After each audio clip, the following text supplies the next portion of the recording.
Este caso, bueno, esta clase en específico, vamos a ver un caso particular de los bares estructurales que se llama bar recursivo, que como ya habrán escuchado pues, en econometría, en papers que hayan visto sobre macro o en cualquier otro lado, pues lo que implica un bar recursivo es básicamente aplicar la descomposición de Cholesky, que ahorita vamos a pasar a ver qué conlleva eso, ¿no? Entonces, con esto dicho, pues vamos a hablar un poco sobre el contexto de los bares en macroeconomía o en macroeconometría, más bien dicho, y de dónde surgen, pues en todo el análisis de macro eh, o en economía, ¿no? Sí, o sea, de dónde surgen, ¿no? Y básicamente de dónde surgen en el estudio de economía o macroeconometría es en el paper de Macroeconomics and Reality en 1970, sí, no, 1980 de Christopher Sims, que lo habrán conocido, ¿no? O bueno, ya lo han de haber escuchado, que básicamente lo que él hizo en ese paper fue decir como de, pues a ver, o sea, en este contexto de econometría y del análisis macro, ¿qué es lo que hay hasta el momento, no? Y lo que había hasta ese momento era las ecuaciones simultáneas, ¿no?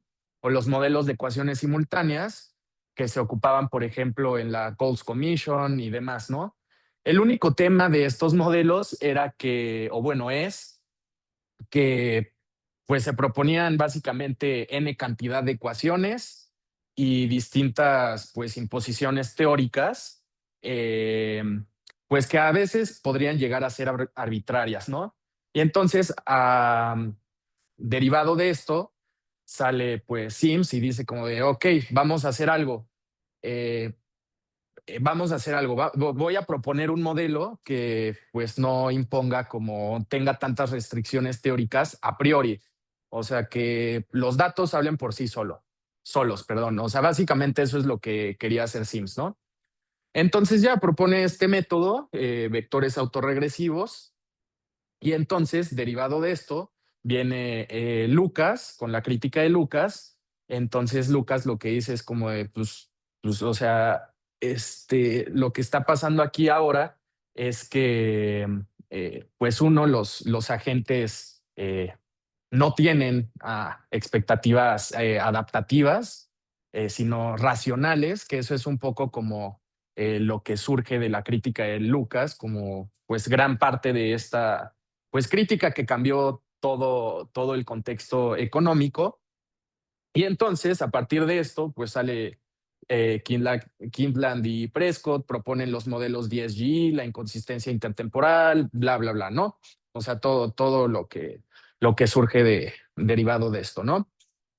Entonces, eh, pues esto le valió el premio Nobel de Economía a Christopher Sims posteriormente. Nada más que hay un pequeño problema aquí, que es que hasta el momento, como nosotros hemos visto, pues los vectores autorregresivos, el tema aquí es que no sé si se acuerden de la matriz de covarianzas, pues ahí lo que está pasando básicamente es que los choques están correlacionados. ¿Qué implica eso? Pues básicamente que no son ortogonales. ¿Eso qué significa? ¿Qué implica la ortogonalidad? Pues básicamente lo que implica es que la covarianza, a ver, por aquí lo tengo, es, ah, no lo tengo por acá, ¿no? O sea, a ver, más bien vamos a partir de la forma reducida del bar, que es esa que vemos ahí, ¿no? Que ya la habíamos estudiado, que es básicamente que nuestra variable va a depender pues de una constante delta, y de esa constante delta va a depender de pues sus valores pasados y los valores pasados de otras variables, ¿no? Más un término de error, claro. Entonces nosotros tenemos esta forma reducida, y al tener esta forma reducida, como les decía, pues básicamente tenemos eh, la matriz de covarianzas. Perdón si se ve un poco feo, pero es la primera vez que uso esto. eh, eh, eh,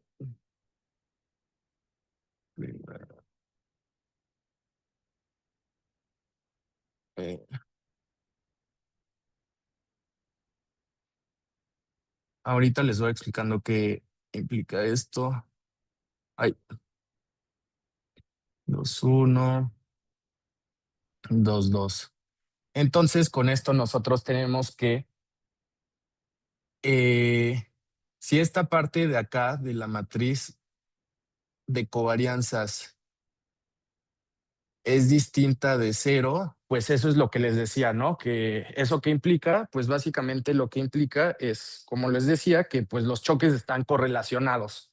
¿Y eso qué significa? Pues que ante un choque del error pasado, que como hemos visto, pues si hacemos esto se puede representar mediante pues el teorema de Wolff, que básicamente lo que nos dice es que la variable puede ser explicada por una constante más sus errores pasados ponderados por sí. Eso es básicamente lo que nos dice. Entonces, ante un choque de pues un error, eh, pues no vamos a poder identificar el choque pues de manera independiente. O sea, no vamos a poder medir pues de dónde está viniendo ese choque, ¿no? Entonces, eh,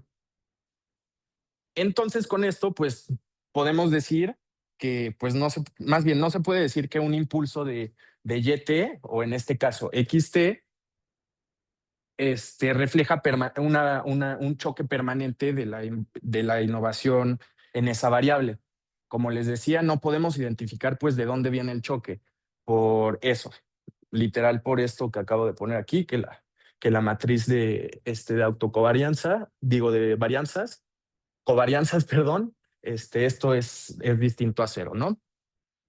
Entonces, con esto dicho, como les estaba mencionando, pues básicamente esto que tenemos acá, esta expresión de acá, es la expansión de lo que les estaba diciendo del teorema de Volt, que es pues básicamente que nuestra variable puede ser explicada por una constante más la sumatoria de sus errores pasados ponderados, ¿no?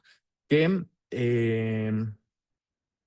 era, este,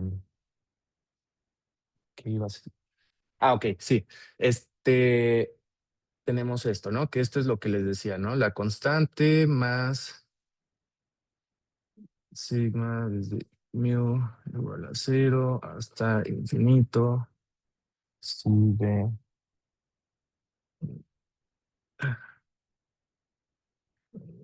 p menos uno.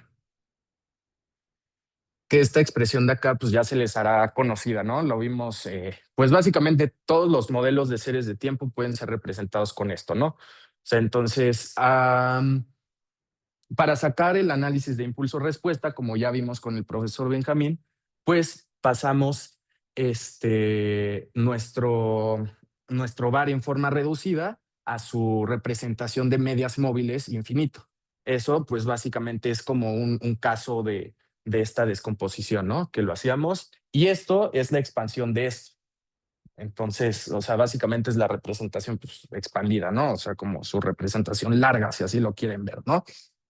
Entonces, eso es un poco para hablar o dar como la introducción de lo que ya habíamos visto de pues el VAR en forma reducida, por qué no podemos hacer el análisis de respuestas, impulso-respuesta con el VAR en forma reducida y de dónde sale las impulso-respuesta, ¿no? De la representación de medias móviles de nuestro VAR en forma reducida. Básicamente de ahí sale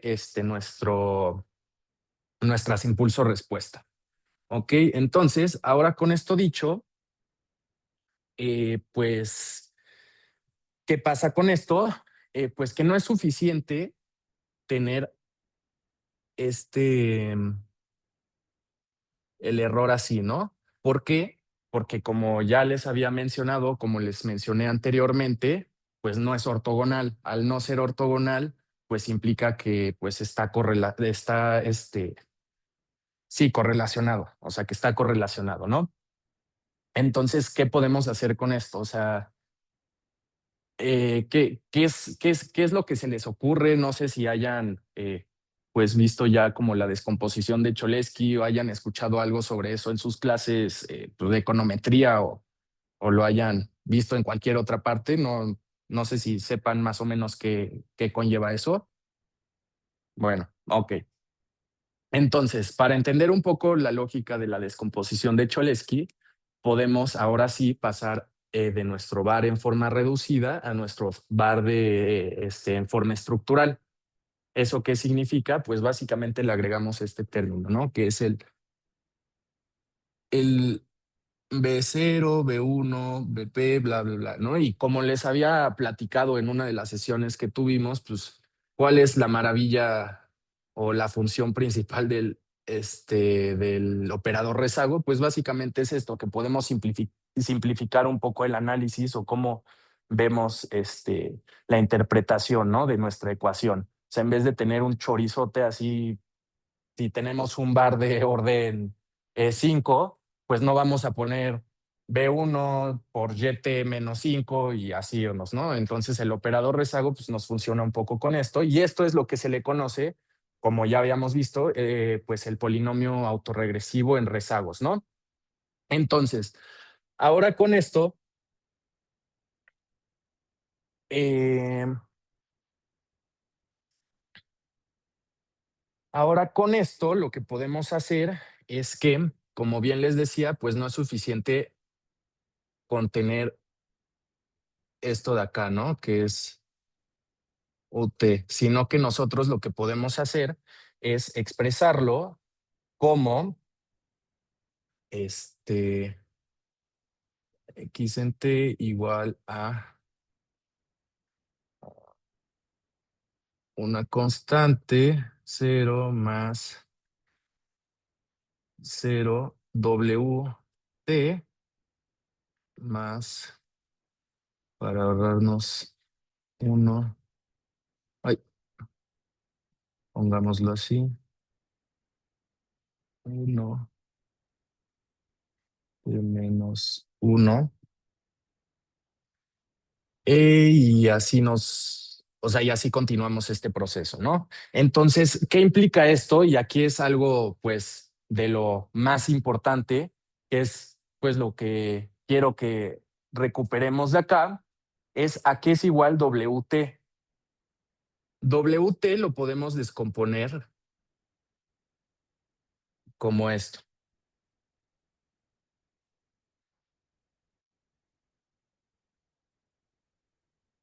Entonces, aquí está un poco la clave del bar en su forma estructural y qué es lo que pasa, ¿no? Como mencionábamos, pues ya que tenemos el análisis de impulso-respuesta o la representación matemática, si así lo quieren ver, eh, con los choques o que pues nuestra variable puede ser explicada por sus choques, sabemos que esos choques, como les mencioné, están correlacionados por la matriz de covarianzas, ¿no? Entonces no es suficiente para hacer el análisis estructural. Entonces lo que pasamos es a esta ecuación de acá, que es básicamente la representación donde nosotros ahora definimos a WT como la inversa de una matriz P multiplicado por el error en T. Y entonces, con esto de acá, este, ahora tenemos, entonces, como les decía,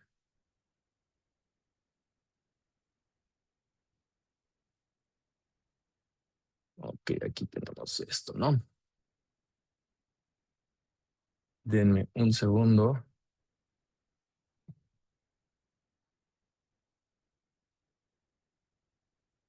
Ok, entonces ahora tenemos esto que pues como podemos ver ahí, pues la matriz de covarianza del término de error estructural es normalizada tal que pues tenemos esta expresión de acá, ¿no?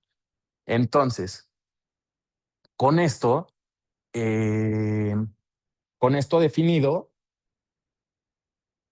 este, Ahora lo que podemos hacer es reescribir esta expresión de acá como YT es igual a una matriz 1 por YT menos 1 más 2 YT menos 2 más punto, punto, punto. P por Y menos P, sí, si no me equivoco, más un término de error, ¿no? Entonces, aquí es justo lo que quiero resaltar, que es que aquí precisamente en esta parte de acá es donde está lo que vamos a recuperar, ¿no? O de donde vamos a sacar los choques estructurales. Entonces, como les decía, ¿a qué va a ser igual ese choque? UT va a ser igual a B versa de WT. ¿Y a qué se parece esto de acá? Esto que les estoy poniendo acá, se parece mucho a esto, ¿no? Entonces, ahora sí con esto, para no hacerlo pues más tedioso, esta matriz es la que nos interesa recuperar y desde que salió este artículo que les platiqué de Christopher Sims, han habido hasta tesis doctorales y muchísimas investigaciones de cómo recuperar esta matriz de acá. O sea, hay una infinidad de papers que hablan sobre eso, eh, qué tan, qué tan robusto puede ser un bar estructural para el caso de México, Estados Unidos, etcétera, etcétera. No, incluso hay muchísimos papers del Banco de México donde se dedican a hacer esto, que igual, por su parte, pues tiene distintas limitaciones, ¿no? O sea, ya hay métodos pues más actuales o que van más con la coyuntura de inferencia causal y todo esto que anda como muy en boga, como las proyecciones locales y demás. Y hay cosas también como más locas de esto, que es la identificación de bueno, la identificación de los choques estructurales mediante variables instrumentales. O sea, ya juntan como ambos conceptos, ¿no? Pero lo que quiero remarcar aquí es precisamente eso. ¿De dónde sale esta matriz? O bueno, más bien dicho, ¿cuál es el problema del análisis de impulso-respuesta desde nuestra forma reducida? ¿De dónde sale las impulso-respuesta? Y además, ¿cómo podemos recuperar esto? Entonces, en la clase de hoy vamos a ver precisamente cómo se recupera esta matriz mediante la forma recursiva, o sea, mediante la descomposición de Cholesky, que tiene también muchísimas críticas, porque pues precisamente, pues yo lo veo como que vuelve un poco a lo mismo, ¿no? A lo que criticó en su momento Christopher Sims, ¿no? O sea, es como de, pues yo quiero dejar que los datos hablen por sí solos a priori, pero ya después pues meto como justo esas restricciones teóricas, las cuales criticó, ¿no? Entonces vuelve como un poco a lo mismo y de ahí también se derivan muchos otros métodos que vamos a ver pues, la próxima clase, que es la imposición de signos y también las restricciones de largo plazo, ¿no? Que ese pues le sonará a quien lo hizo, que es Blanchard y otro cuate que yo jamás había escuchado en mi vida que se llama Qua, ¿no? Bueno, se apellida Qua. Entonces, bueno, ahora sí, hasta el momento tienen alguna duda.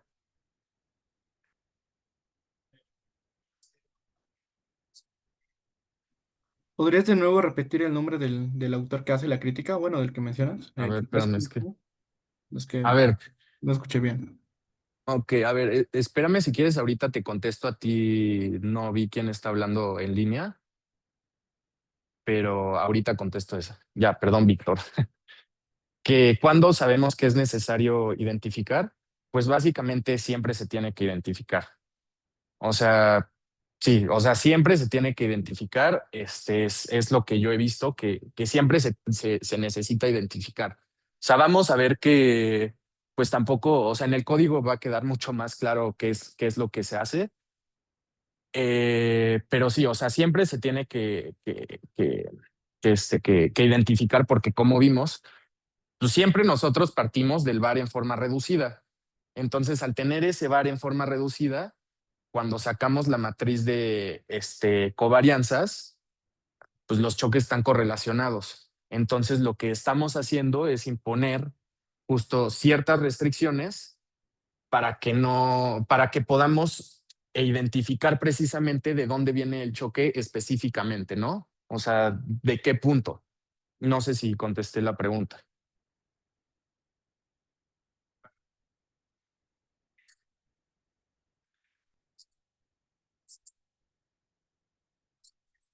Ah,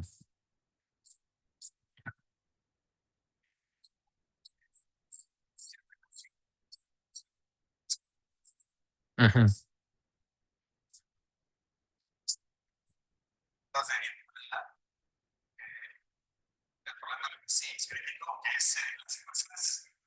Sí, exacto.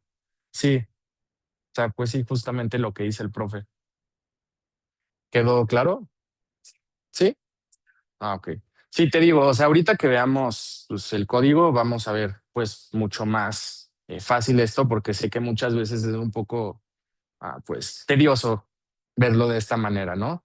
Eh, Ahora sí, ¿quién habló aquí por el chat? Yo, Pedro. Oh, ok, ¿cuál era tu pregunta? Que si pudieras repetir el nombre de del autor que mencionaste, que era Cherovsky, algo así escuché. Ah, Chero- Cholesky, Cholesky, eso. Cholesky, ahí te lo dejo. Vale, Te gracias. lo dejé en el chat. Sí, sí, ya lo vi, gracias. Vale. ¿Nadie más tiene preguntas hasta ahora? ¿No? Bueno, ok. Ahora sí, con esto, ahora ya que tenemos, o sea, que pasamos de nuestra representación de forma reducida a nuestra representación en forma estructural y ya sabemos dónde viene nuestro problema o propusimos más bien cómo solucionar ese problema, que es con esta matriz de acá, ya ahora sí, pues podemos empezar un poco a hablar sobre la descomposición de Cholesky. Que la descomposición de Cholesky básicamente lo que es imponer una matriz triangular inferior.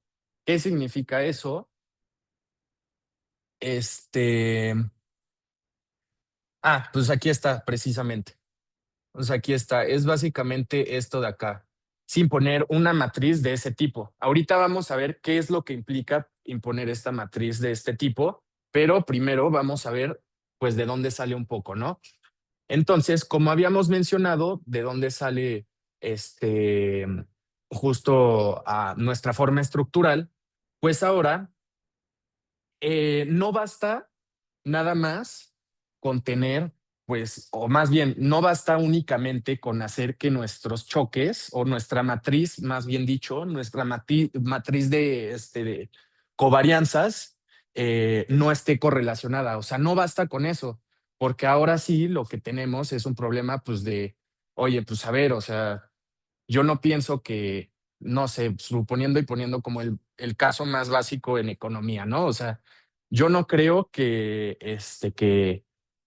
no sé, el producto, o más bien, la inflación le pega al producto. O sea, no, más bien la relación es pues, al revés, ¿no? O sea, por como lo hemos visto en nuestras clases de macro y demás, ¿no? O sea, es un poco esa la intuición. Entonces, ¿qué tenemos que hacer con esto? Pues ahora sí es donde metemos la teoría, que es lo que hablaba Sims, ¿no? O sea, no metemos teoría a priori como lo hace un modelo estructural, un modelo de ecuaciones estructurales, pero ecuaciones simultáneas, perdón, más bien lo metemos a posteriori, ¿no? O sea, en esa matriz es donde vamos a meter la teoría.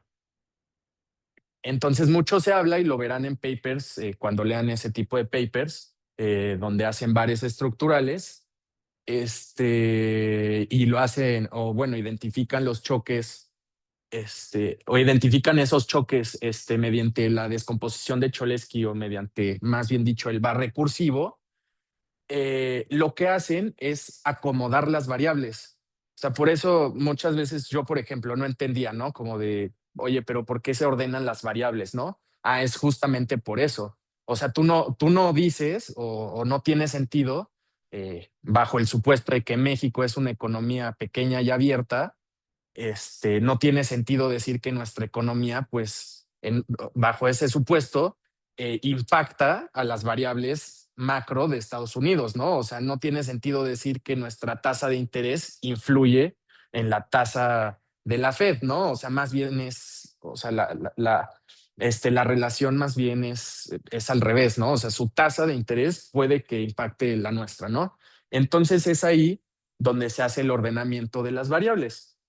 Normalmente es de la más exógena a la menos endógena, en el sentido de, pues, justo lo que les acabo de mencionar, ¿no? O sea, sí, bajo ese supuesto y normalmente eso lo van a ver en la teoría ustedes. O sea, no es como que ustedes tengan que hacer la teoría, no, no, no, o sea, normalmente es descomposición de Cholesky, ok, pues que maneja el Banco de México, que maneja la Fed o que maneja X instituto, bueno, ok, que el tipo de cambio, no sé, o más bien pongámoslo así, ¿no? O sea, que la incertidumbre, ahorita vamos a ver ese ejemplo, más bien, la tasa de interés no incide sobre la incertidumbre, sino la incertidumbre incide sobre la tasa de interés, ¿no? O sea, así es la relación.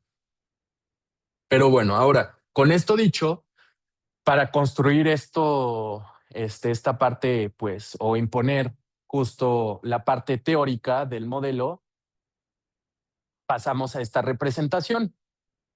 Que esta representación, pues, básicamente, pues, es como una extensión de lo que ya estábamos viendo, pero ahora podemos definir esto. Ahora que la matriz de covarianza de U del error podemos expresarlo como este término, la esperanza de UT transpuesta, ya lo hemos visto, y esto va a ser igual a una matriz P multiplicada por la matriz P transpuesta. Entonces, aquí es precisamente donde llegamos a la descomposición de Cholesky, porque entonces nosotros lo que estamos haciendo es que en la matriz P, como vemos ahí, aquí ya imponemos justo las restricciones. O sea, esto es más bien para que nuestros choques no estén correlacionados, ¿no? La parte teórica nosotros se la imponemos, acomodando las variables en orden, ¿no? Entonces, con esto,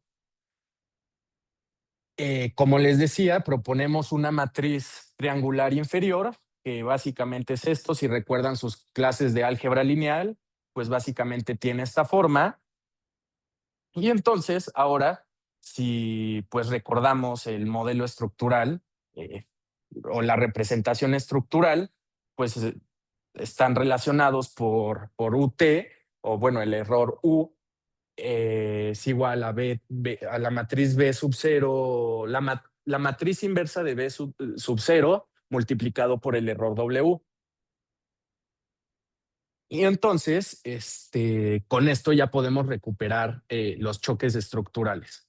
Entonces, eso es un poco como la parte, pues, matemática, si así lo quieren ver, pero ¿cuál es la lógica o para ponerlo en términos más sencillos, detrás de la descomposición de Cholesky? O sea, nosotros tenemos nuestro VAR de forma reducida, pasamos a nuestra forma estructural y entonces lo que estamos haciendo es que a la matriz de covarianzas, eso lo vamos a multiplicar o se multiplica por así, sí, o sea, se multiplica precisamente por nuestra matriz triangular inferior, ya ordenada.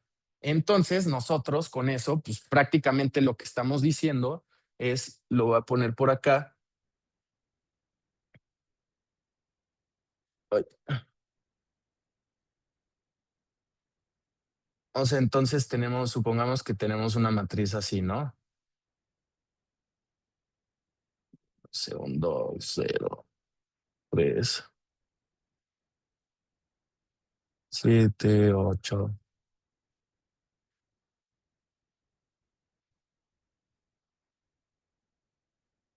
9, ¿no?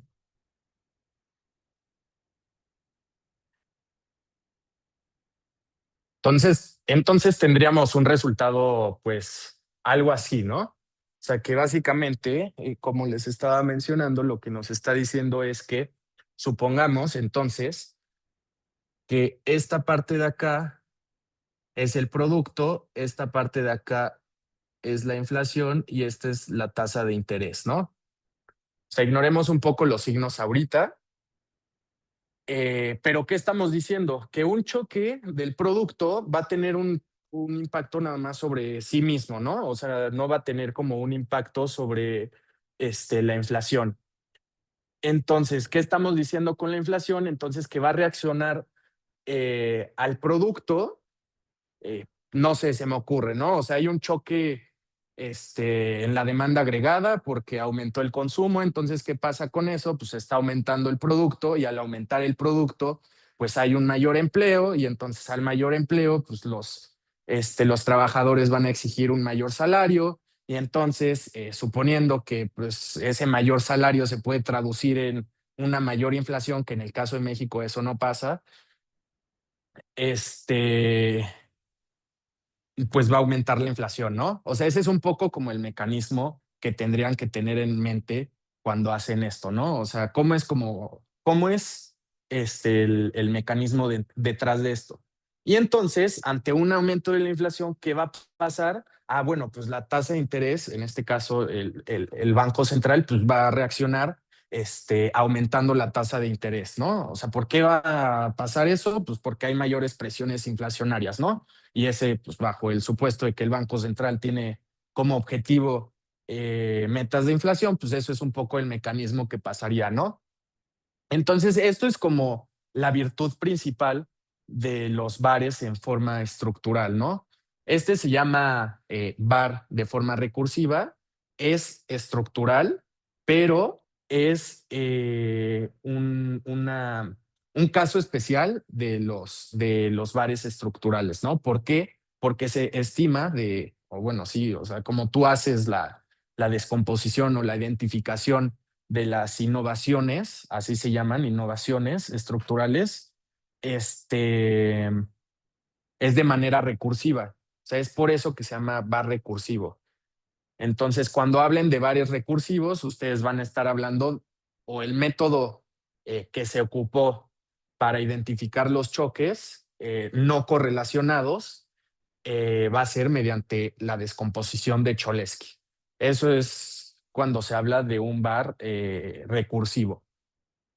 Entonces, esa es un poco la lógica detrás de la descomposición de Cholesky, como para qué sirve, cuál es como el procedimiento que hay detrás. Y no sé si tienen alguna duda hasta el momento para ya pues verlo en el código. No, ningún.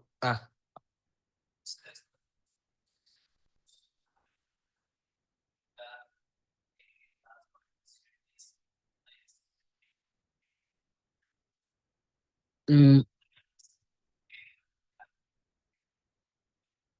ajá.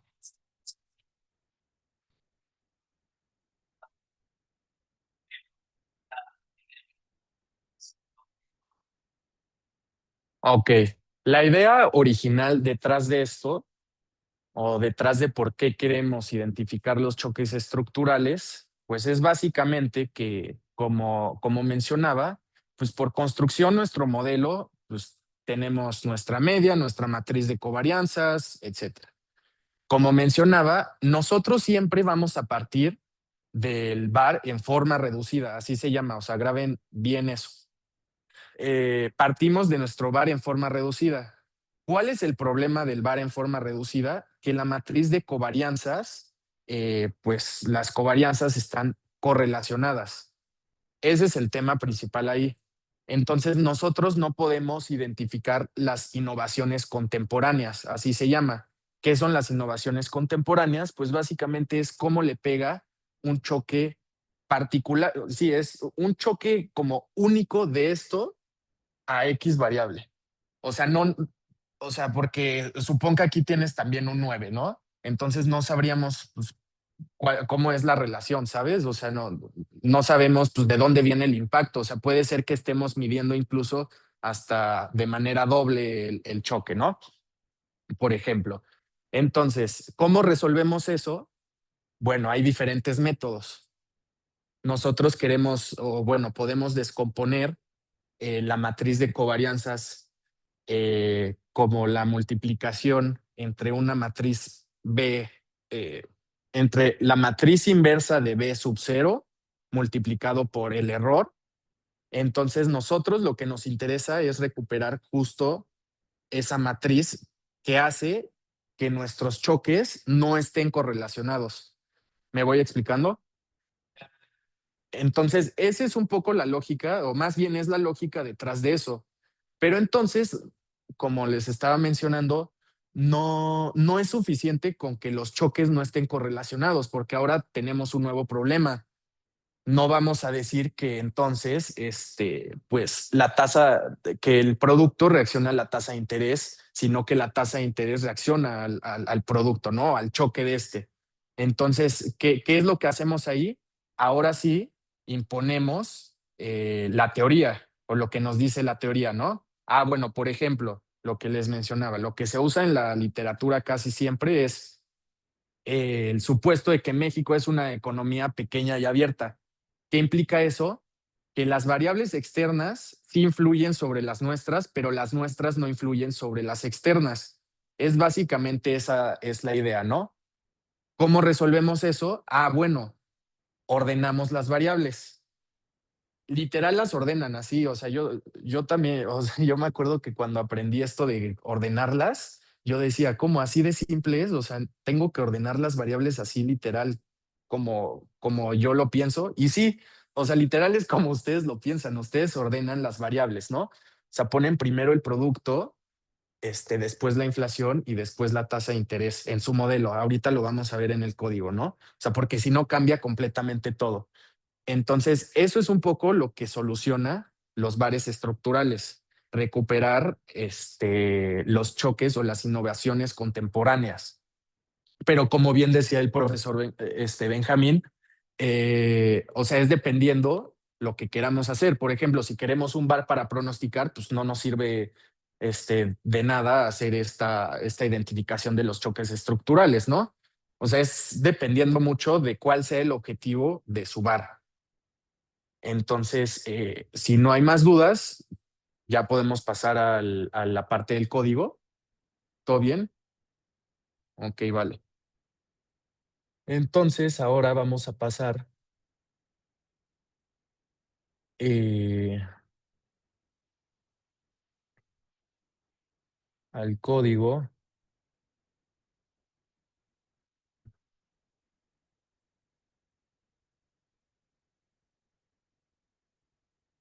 que en este caso es la clase 16.5. Hay dos carpetas, agarren la que dice bar recursivo, que es este de acá.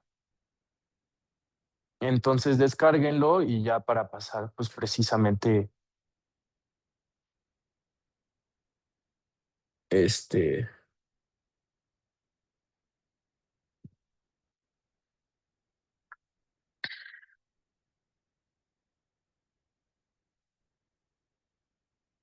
entonces, a ver, dejen algo más grande esto para que se vea. ¿Mandé? Ah, la base también, se me olvidó, perdón. Sí, la base también y ay, o sea, guárdenlo en el mismo espacio en donde van a trabajar el código para que lo puedan leer sin problemas. La base pues ya está limpio, ya todo. Entonces, igual me avisan si quieren cuando ya lo tengan, o sea, al menos el código y vamos pues explicando un poco justo lo que acabamos de ver.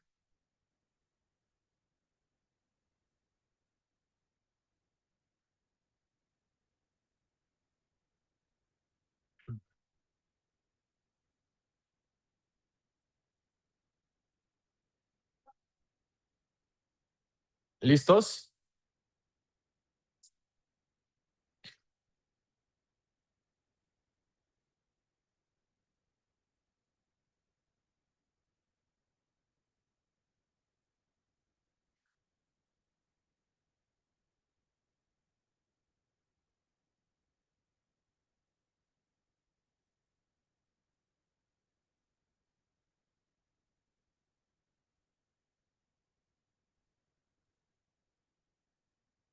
¿Listos ya? O si quieren lo vamos viendo y en lo que vemos esto, pues lo van descargando la base y así.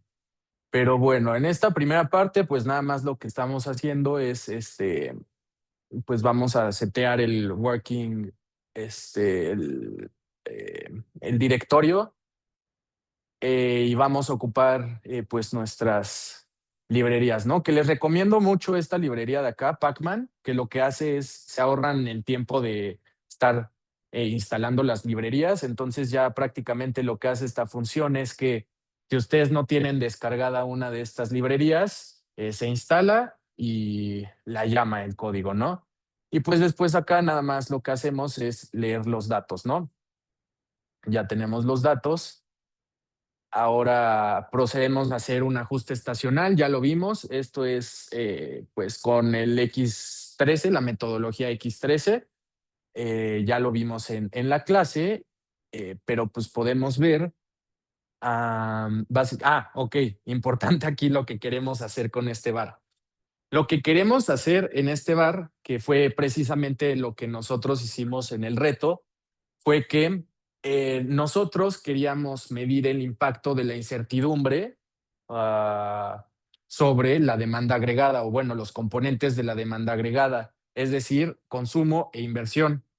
Entonces, como una variable proxy o la que se usa mucho en la literatura para medir incertidumbre, es el índice EPU, que, bueno, por sus siglas en inglés es Economic and Political Uncertainty, algo así se llama, si no mal recuerdo, que básicamente lo que hace es, por medio de LLM, si no me equivoco, es registrar muchas noticias y ver pues con qué frecuencia se repiten diversas palabras relacionadas con incertidumbre.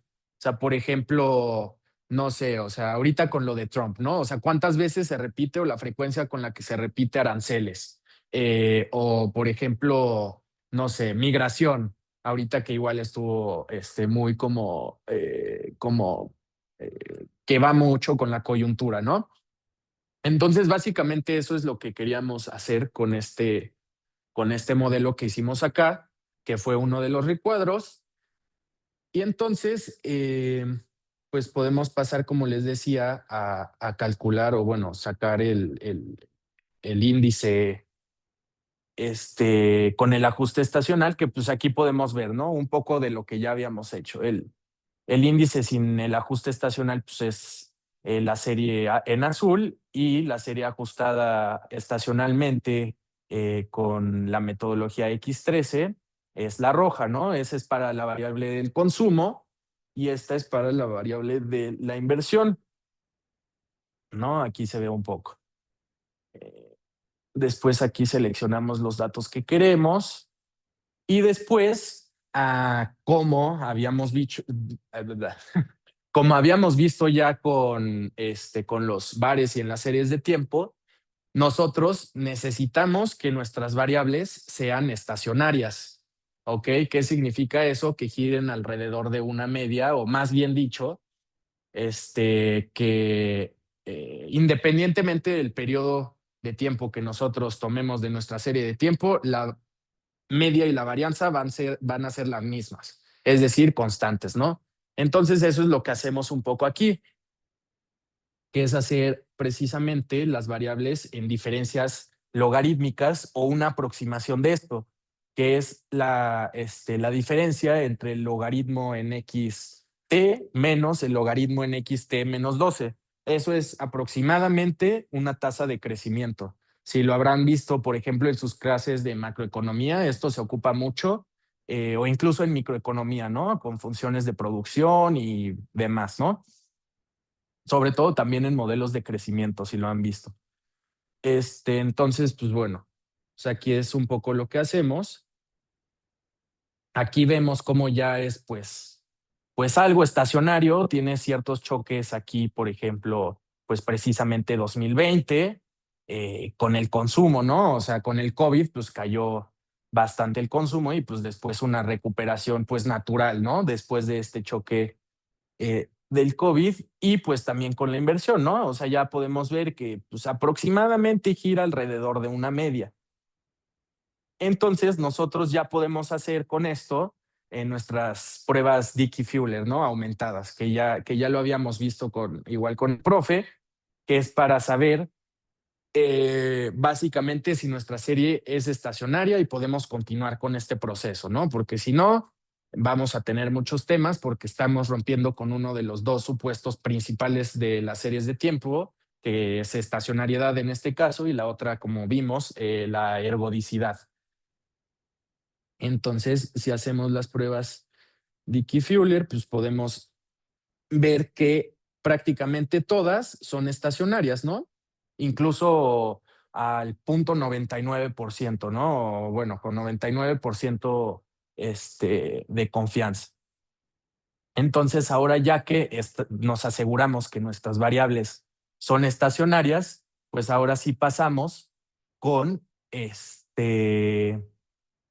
a ver, espérenme porque creo que se me está yendo algo importante. Ah, no. Ok. Ok, entonces pasamos a seleccionar el orden de nuestro bar. O sea, igual también vimos esta función en clase, que es el bar select, que como les decía, aquí ya pueden ir viendo el orden de las variables. ¿Qué implica esto? La shadow rate es la tasa de interés de la Fed contemplando el zero lower bound, que como han visto, pues en ese periodo, ante la crisis del 2008, pues la Fed cayó en la trampa, en la famosa trampa de liquidez, ¿no?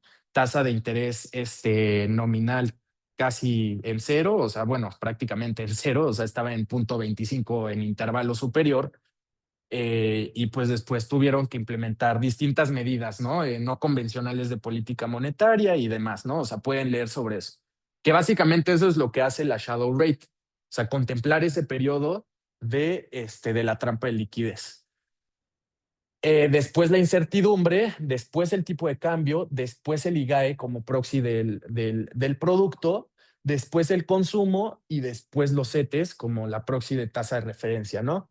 Entonces, con lo que les mencioné, ¿por qué tienen este orden? O sea, ustedes díganme por qué tienen ese orden o por qué creen que les dimos ese orden.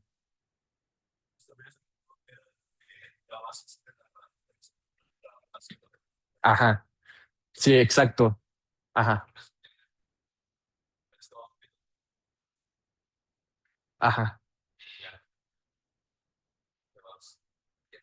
Ok, perfecto. O sea, esa es precisamente la intuición, pero entonces nuestra matriz que multiplica los errores, ¿qué implica esto? O sea, ¿qué implica que la shadow rate esté justo, que sea la más exógena? O sea, imagínalo como la matriz triangular inferior.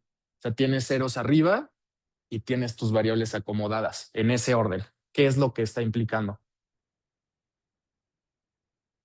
No, sí, o sea, ya tú mismo lo dijiste. Es precisamente que es la más exógena. ¿Eso qué significa? Que esta variable, más bien que nuestras variables, o sea, que CETES no impacta esta, sino esta nada más impacta a sí misma. O sea, por esta parte de acá. O sea, supón que esta parte, o sea, que esta, en vez de X, tienes la shadow rate, ¿no? O sea, ponla como, no sé, hay que ponerla como Fed. ¿Ya? O sea, ¿qué está pasando ahí con la matriz?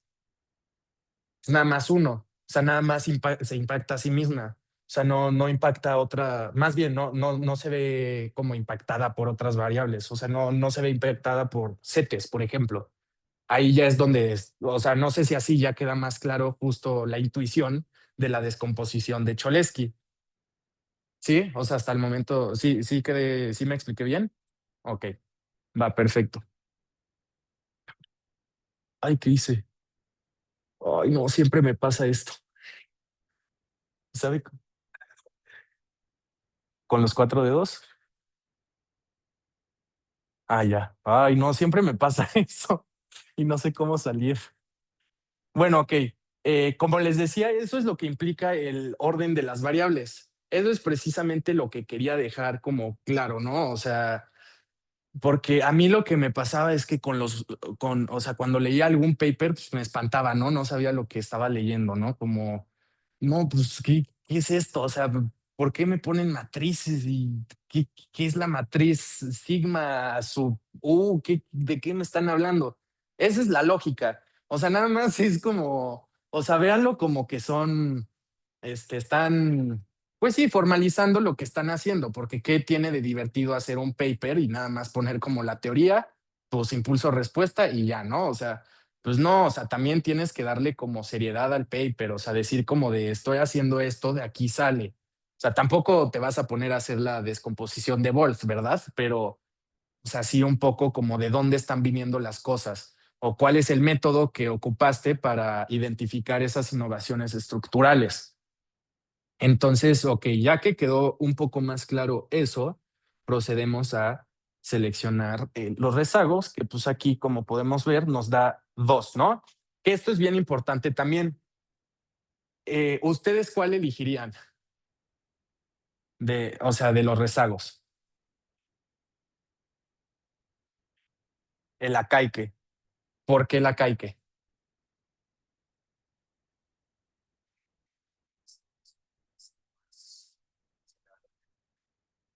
Ese sería en el caso de que quisieras hacer un pronóstico. Pero, por ejemplo, aquí en la descomposición bueno, en la identificación en la identificación de los choques estructurales, nosotros ocupamos más un poco el principio de parsimonía, ¿no? O sea, nosotros, ajá, exacto, o sea, nosotros queremos que nuestro modelo sea lo más reducido posible. O sea, no queremos tener un bar o sea, un bar de orden 24 porque, pues no, o sea, vamos a tener literal, o sea, eso lo lleva, o sea, crece de manera exponencial el número de parámetros y a la hora de tener, pues, muchísimos parámetros ya se complica mucho la estimación de nuestro modelo. Entonces, por principio de parsimonía, también es un poco lo que yo he visto, o sea, también ustedes pueden meterse a investigar eso, o sea, para saber cuál es el específico o sí, el criterio de selección, pues mejor para estimar un bar estructural, pero nosotros por principio de parsimonía vamos a elegir con dos rezagos, o sea, un bar con dos rezagos, ¿no? Entonces, ahora hacemos lo mismo para la inversión, porque aquí se estiman dos bares, uno para el consumo y otro para la inversión. Entonces, ahora tenemos dos opciones. Dos opciones para hacer nuestra análisis de impulso-respuesta ya con el VAR estructural, que es el primero, también así de sencillo, nada más en la función IRF, que ya vimos igual en la clase pasada, si no mal recuerdo, con el profesor Benjamín. Nada más agregamos la opción de de ortogonal, igual a true. Eso ya básicamente lo que nos está haciendo, siempre y cuando nuestras variables estén ordenadas, según la teoría que ustedes gusten, rigurosa obviamente, eh, ya va a ser la identificación mediante la descomposición de Cholesky, ¿no? Entonces, aquí básicamente lo que estamos haciendo es, pues ya, estimar las impulso-respuesta, ¿no? Se tarda un poquito ahí, se va a tardar un poquito, pues precisamente porque los intervalos de confianza los estima por método de Bootstrap, que es un método de remuestreo, si no mal me equivoco. Y entonces, nosotros le vamos a decir que queremos saber cómo va a reaccionar el consumo ante un choque positivo de incertidumbre.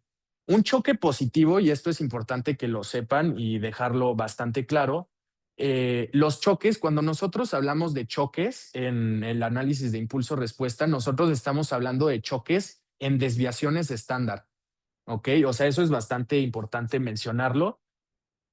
Y sí, o sea, es también lo que quería recalcar un poco, ¿no? Entonces aquí estas funciones es para graficar, o sea, para hacer nuestra gráfica un poquito más linda y no hacerlo con la función de plot. Entonces, aquí ya tenemos nuestra. Ah, caray. ¿Dónde está?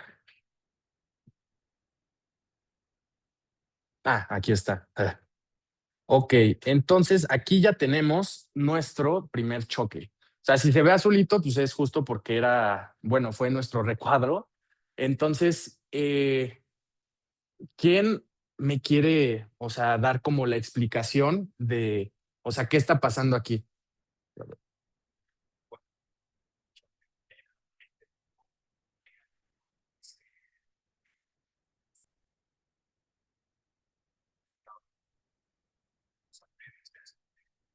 Mensuales. ¿Y por qué hasta el sexto periodo?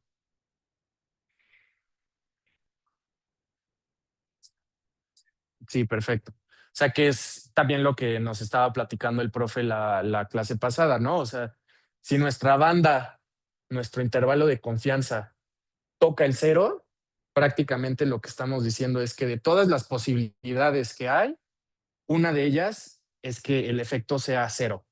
Entonces, si estamos diciendo eso, pues prácticamente ya como que se anuló, ¿no? Pero lo importante aquí es prácticamente ver esto, ¿no?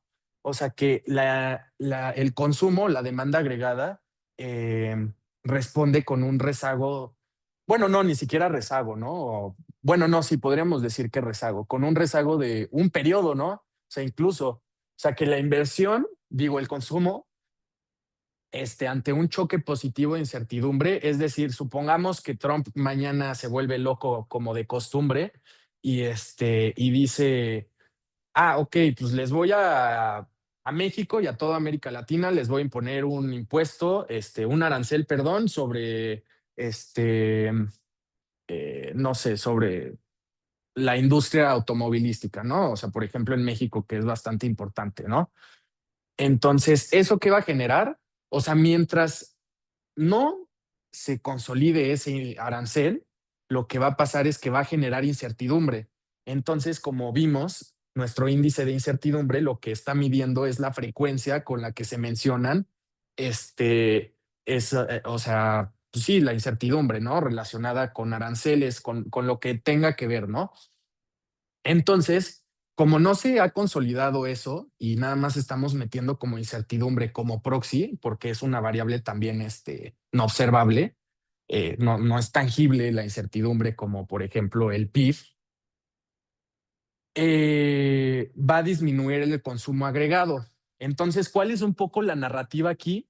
Que entonces la incertidumbre aumenta por diferentes situaciones, ¿no? Como ya les mencioné. Y entonces, cuando aumenta, ¿qué va a pasar con el consumo? Bueno, pues el consumo va a bajar en el primer mes, o sea, a partir de ¿no? ¿Cuánto va a bajar? 0,5 aproximadamente, ¿no? No, está acá, en -0,4 va a reducirse. Que hablando, salud, que hablando en términos, pues, de demanda agregada, es bastante, o sea, es bastante esto, ¿no? Entonces, ¿qué significa esto? ¿O cuál es la narrativa un poco que también eso es lo que tenemos que aprender más como economistas? Es la narrativa que le vamos a dar, ¿no? O sea, ¿qué pasa o qué va a pasar entonces? Imagínenselo pues con la matriz que les enseñé. ¿Qué va a pasar después de esto? Bueno, pues entonces como hay menor consumo, la demanda agregada está impactando, o bueno, más bien se está reduciendo, las condiciones de holgura se van a ampliar. ¿Qué significa eso? Que el PIB, por ejemplo, y como ya vimos con el filtro Hodrick-Prescott, el producto se va a encontrar por debajo del nivel potencial. ¿Eso qué significa? Pues de sus clases de macro, por ejemplo, habrán visto que entonces, ¿qué implica que haya, o sea, que el producto esté por debajo del potencial? pues significa que todavía hay, pues, hay ocio, ¿no? O sea, desde yo así es como lo vi, ¿no? O sea, que todavía hay ocio, hay como capacidad de que aumente el empleo, por ejemplo. Entonces, ¿eso qué va a implicar? Pues prácticamente lo que implica es que nosotros estamos, por así decirlo, enfriando la economía. Y al estarse enfriando la economía y en un contexto de tasas de interés altas, eh, lo que podemos hacer es bajar la tasa de interés, ¿no? O sea, porque también pues la inflación en este contexto no era como, o sea, no era un problema, por así decirlo, ¿no? Entonces esa es un poco la narrativa que le dimos aquí. Todo esto con la descomposición de Cholesky. Y entonces va lo mismo para la inversión, ¿no? O sea, aquí estimamos, o sea, toda esta parte del código, esto es para darle am, un mejor, ay, ¿cómo se dice? Un mejor estilo a la gráfica de impulso-respuesta. Ajá. Entonces acá tenemos lo mismo para la inversión, ¿no? Pero vemos que la inversión, o sea, que la incertidumbre tiene un impacto aún más negativo sobre la inversión, de casi, pues o sea, su periodo máximo es en el sexto mes, casi de -0.8, que volvemos a lo mismo en términos como relativos de demanda, o sea, estamos hablando de demanda agregada, es bastante, o sea, es bastante lo que estamos hablando, ¿no? ¿Y por qué surge esto? Bueno, hay diferentes teorías, ¿no? O sea, por ejemplo, mi tesis la estoy haciendo de eso, ¿no? Del impacto de la incertidumbre sobre la inversión particularmente. O sea, hay distintas teorías, ¿no? Por ejemplo, o bueno, es un poco intuitivo también, ¿no? Esto de por qué impacta, pues, en mayor medida sobre la inversión y es prácticamente que, pues, la inversión, desde, no sé, o sea, por ejemplo, desde Keynes, ¿no? O sea, Keynes hablaba de la eficiencia marginal del capital como uno de los determinantes de la inversión y también la tasa de interés. Y la eficiencia marginal del capital pues, está más relacionada con los famosos animal spirits, ¿no? De los que hablaba Keynes. Entonces, eso tiene que ver mucho más con las expectativas, ¿no? Entonces, al tener más que ver con las expectativas y como la incertidumbre o nuestra variable proxy, la incertidumbre pues mide eso un poco como las expectativas que hay sobre incertidumbre, pues reaccionan más los agentes, ¿no? Entonces esa es un poco la historia detrás de esto. Como les decía, esto, la primera opción que pueden ocupar es esto. O sea, simplemente en la función IRF, poniéndole ortho, true y listo. Que también otra cosa importante que quería señalar es que o sea, por ejemplo, cuando ustedes modelan un bar y le ponen en type constante, que creo eso también ya lo vimos con el profesor, lo que están haciendo aquí es que entonces nuestro bar va a estar considerando que nuestras variables son estacionarias alrededor de una media. Por eso le estamos agregando ese término constante. Eso es bastante importante y lo que también me costó bastante entender de este modelo de los bares o del código era precisamente eso. Entonces, supongamos también que le ponemos un trend, o sea, ya nosotros podemos romper con esos supuestos de estacionariedad estricta sobre la media cero, siempre y cuando tenga una media constante. O sea, puede ser que tenga una media en 2 y entonces con eso ya es más que suficiente aunado a nuestra prueba Dickey-Fuller aumentada para modelar nuestro bar con una constante. Porque entonces van a ver en los pronósticos, por ejemplo, principalmente en los autorregresivos, ustedes pueden ver cómo converge o sea, su pronóstico va a converger hacia algo. Ese algo es la media de su serie. Entonces, por ejemplo, si lo están haciendo como en un modelo bar, en donde la media, por ejemplo, este es un buen ejemplo, la inflación en México. La media no es el 3%, que es el objetivo del Banco Central, ¿no? Sino que está como alrededor de 3.5. Entonces a eso podría converger nuestro VAR, si pronosticamos. Pero bueno, ese es otro tema. La segunda opción para el análisis de impulso-respuesta con la identificación de Cholesky es ocupar la paquetería SVARS. Con esta paquetería, ay, híjole, lo que hacemos es que entonces nosotros, con nuestro VAR reducido, o sea, con la función VAR, ustedes estiman el VAR en forma reducida. Y para pasar a la forma estructural con la paquetería SVARS, lo que tienen que hacer es guardar su modelo VAR en un objeto, en este caso es c.svar, y con esta función, así igual sencillo, ID de identificación, bueno, identification, punto Cholesky, y meten aquí ¿cómo se llama? El VAR en forma reducida. Entonces, ya que haces la identificación, aquí ya se ve un poco más claro lo que les mencionaba de la matriz. Aquí ya lo pueden observar, lo que te mencionaba a ti. Que entonces con la descomposición de Cholesky ya quitamos, o bueno, ya tenemos nuestra matriz que no está correlacionada. Entonces la shadow rate nada más responde a sí misma. La incertidumbre, pues nada más responde a la shadow rate y a sí misma. El tipo de cambio responde a la shadow rate, a la incertidumbre y a sí misma. Y así nos vamos. Eso es como un poco como se lee esta matriz. Eh, y entonces hacemos lo mismo para la inversión. Tenemos la misma matriz que les mencionaba de cómo reacciona cada una de las variables ante un choque o una variación, más bien dicho, en ellas, y podemos pasar a graficarlo. Que aquí, pues básicamente lo que hace esto, o sea, si quieren no le hagan mucho caso porque esta primera línea del código lo que está haciendo es detectar los núcleos de su computadora como para optimizar la estimación mediante Bootstrap, porque sí, o sea, si tienen pocos núcleos o no cuentan con un equipo, pues, tan potente, puede llegar a tardar, ¿no? Y también, pues, les puede quebrar el R. Entonces, básicamente para eso funciona la primera parte del código y la segunda ya funciona para estimar este, los intervalos de confianza. Aquí ya lo podemos graficar.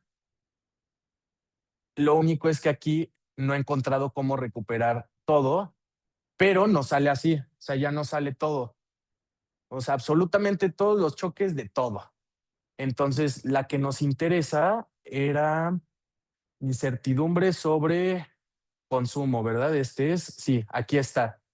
O sea, aquí pues cambia precisamente los intervalos de confianza, porque se estima pues mediante otro método, cambia, pero pues vean, o sea, es muy similar el comportamiento.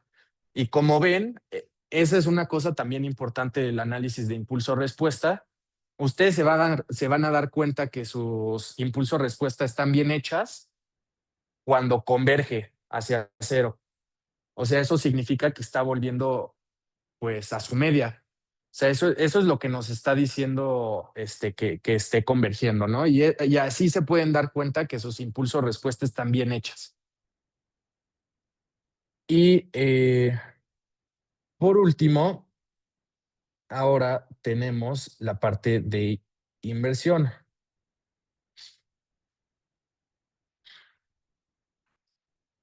que pues sale igual al anterior, ¿no?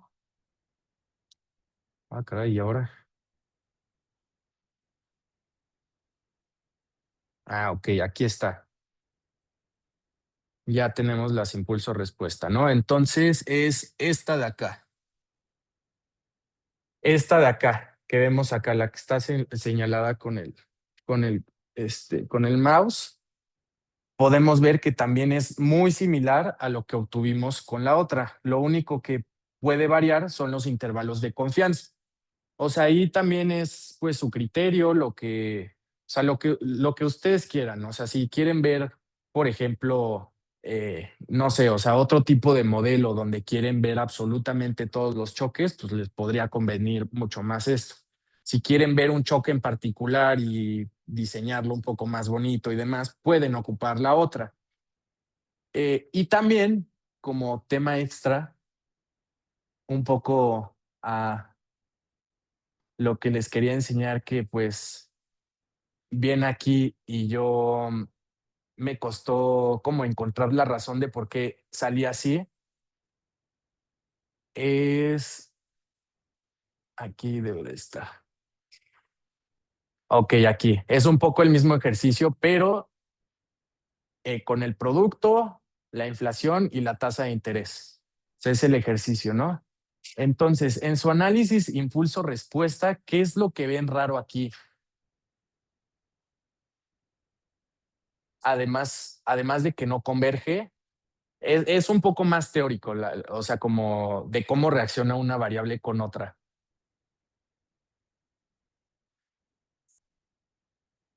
¿Mandé? Podría ser también, pero el problema que quiero aquí destacar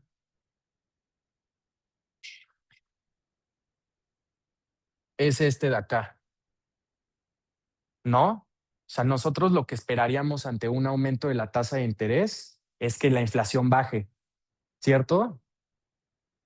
A eso se los dejo como tarea, se le conoce como el price puzzle, ¿no? Que es un poco también la discusión que se le ha dado a los bares estructurales, ¿no? O sea, justo esto, y de esto también cabe señalar, también nos da pie a la siguiente manera de identificación, que es la imposición de signos, ¿ok? Que es un poco, sigue un poco la misma lógica de la descomposición de Cholesky, pero ahora en vez de imponer ceros, imponemos signos. ¿Ok? Eso es un poco lo que sigue. No sé si tienen alguna duda o pues ya podemos cerrarlo por hoy. No, ninguna. No, está bien, está bien. Bueno.